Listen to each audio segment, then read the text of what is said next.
Welcome. As we begin to talk about deep listening in marriage and family, this is part one of two. And yes, we are continually talking about defeating cancer, sickness, and disease.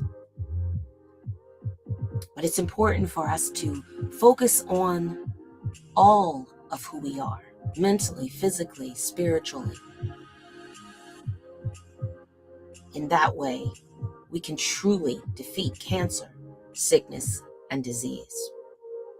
So as you listen and engage today with me in our YouTube channel, putting in your prompts, my hope is to ignite your faith, strengthen your relationships, and help you walk boldly in God's purpose for you and your loved one. But remember, as I share information with you, the Bible says in 1 Corinthians 3:6-8, it's only God who can bring the increase or the best to your relationship. Only God heals the land. I'm glad you're here today. I'm Shirley Farrar, and this is Encouragement on Fire. Welcome to the space.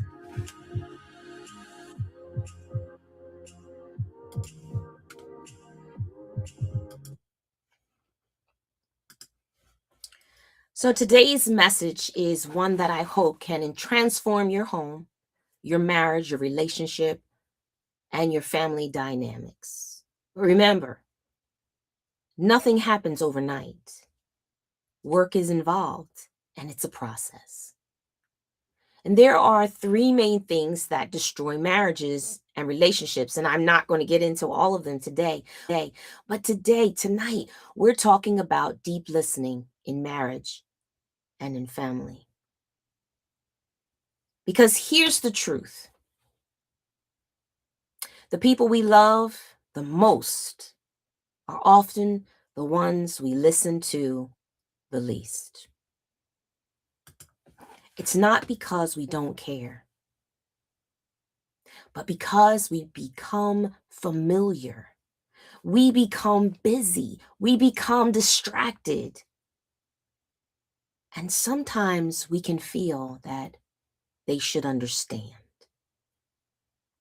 And over time, we stop truly hearing the hearts of those closest to us, the heart of our spouses, the heart of our significant other.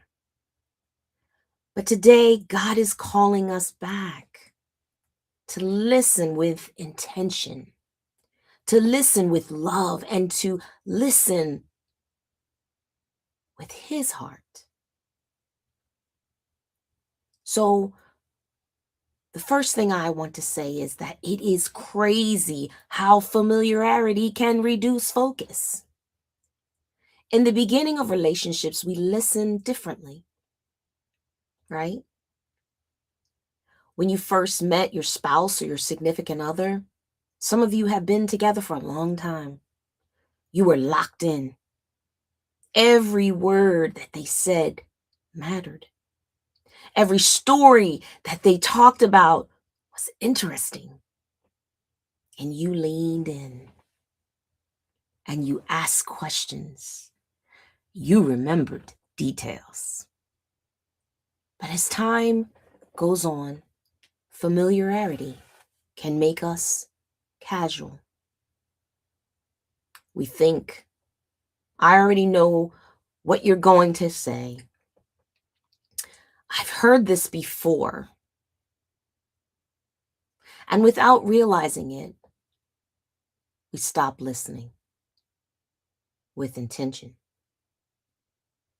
We begin to listen halfway while scrolling, watching TV, or thinking about what's coming up next. Right now, in someone's house, someone is doing this exact thing. And here's the danger. You can be physically present in your home, but emotionally absent in your relationships. And when listening fades, connection weakens. Because strong families are not built on proximity, they are built on connection. And connection requires listening. Now, in previous podcasts, I've told you, I said, it's important that we all, when we are at a crossroads and we don't know which way to turn, the first thing to do is reach out to the person in front of you, your significant other, and find out if they have some answers that you didn't listen to before. Or possibly have someone, a professional, a marriage counselor, a person in your faith-based organization who is certified to assist you to be that third ear that you can get some resolve.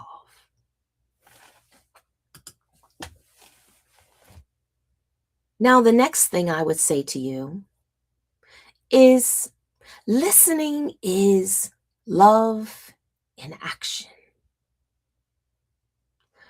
You know, according to I believe it's the National Library of Medicine, on August 17th, 2023, there was an article. It started out saying, "Say you'll be there." That was part of the title. Well, it was about verbal communication that serves as the main avenue for conveying support.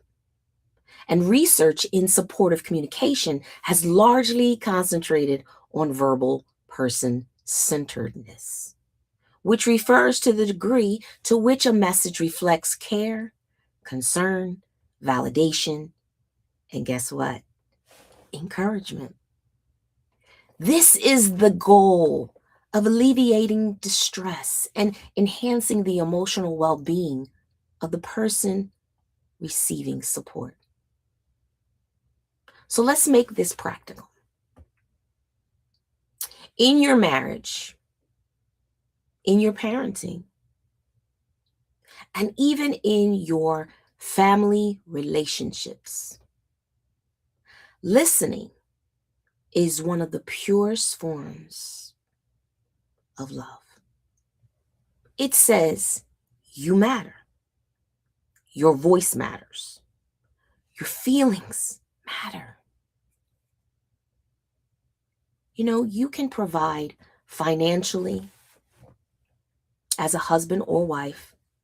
You can show up physically to events. You can even spend time together. But if someone doesn't feel heard, they can still feel alone. And there are many people sitting in the same house, sleeping in the same bed, eating at the same table when you have time, and still feel disconnected. Why? That is the question. Why? Because they are not being heard. That's why listening is not just communication. It is connection. The third thing that I would say I'd like you to think about are emotional bids. Remember, it is the small moments that matter. A research paper published in 2009 called "What's Love Got to Do with It?" so forth and so forth. It indicated that marriages thrive when initial interactions are positive and realistic. Conversely, early negativity, unmet expectations, and effective communication are strong predictors of future dissatisfaction. Quote, every day the people you love are reaching for connection. Perhaps you're reaching for connection, those that are listening to this podcast. While these are called emotional bids, they're small attempts to be seen, to be heard, and valued. And it's important to slow down and to hear the bids. Your relationship matters. You matter.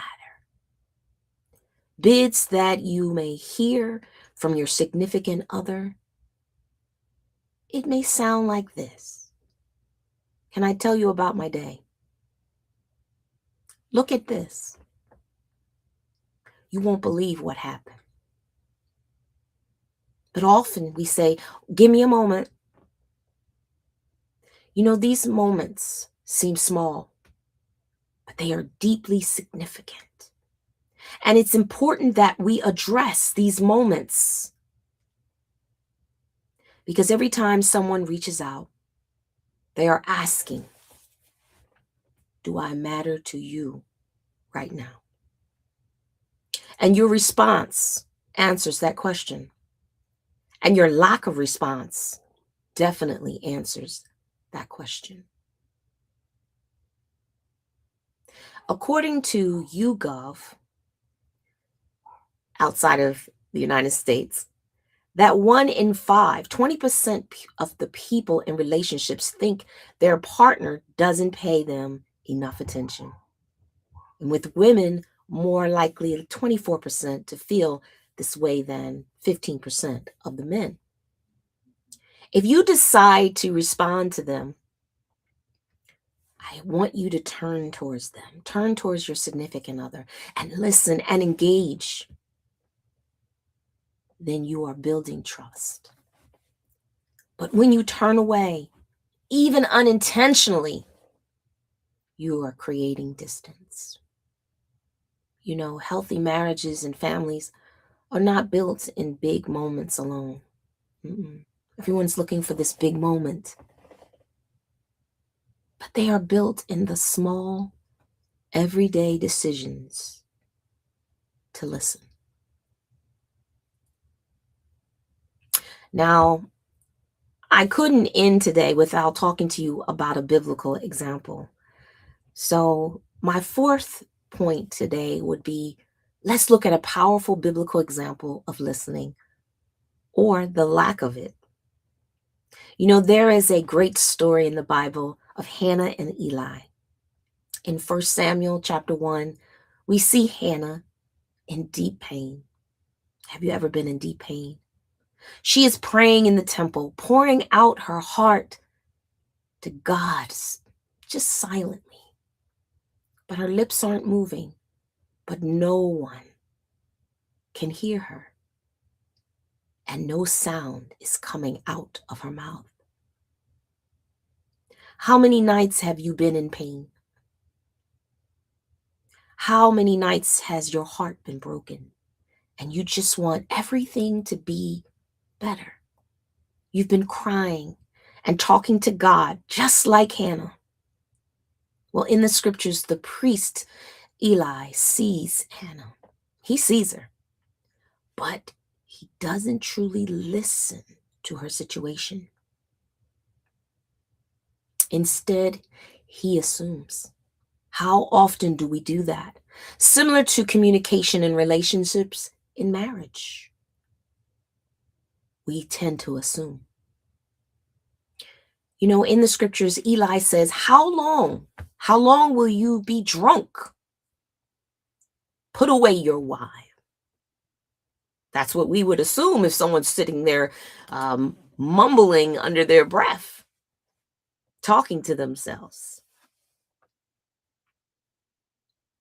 Well, assuredly, he misread her completely. But why? Why did he misunderstand? Because he saw her, but he did not take time to understand her. In order to understand someone, we must listen. In the scriptures, Hannah responds, "No, my Lord. I am a woman deeply troubled." So she wasn't pretending. I have something going on. But I was pouring out my soul to the Lord. At that moment, Eli shifts. Any good man or woman of faith, pastor, preacher, apostle, they're going to shift. Soon as they hear you say, "I know I look a little crazy. I know there's some things that are going on, but I've been talking to the Lord in prayer." He listens. Eli listens, and then he responds with compassion. Here's the lesson to this story. When we don't listen deeply, we can misinterpret our spouse, our significant other, our friend, our family. We assume attitudes. We assign wrong motives. We respond incorrectly. But when we slow down, and that's what it's going to take, we need to slow down and truly listen. Then we gain understanding. And understanding changes everything.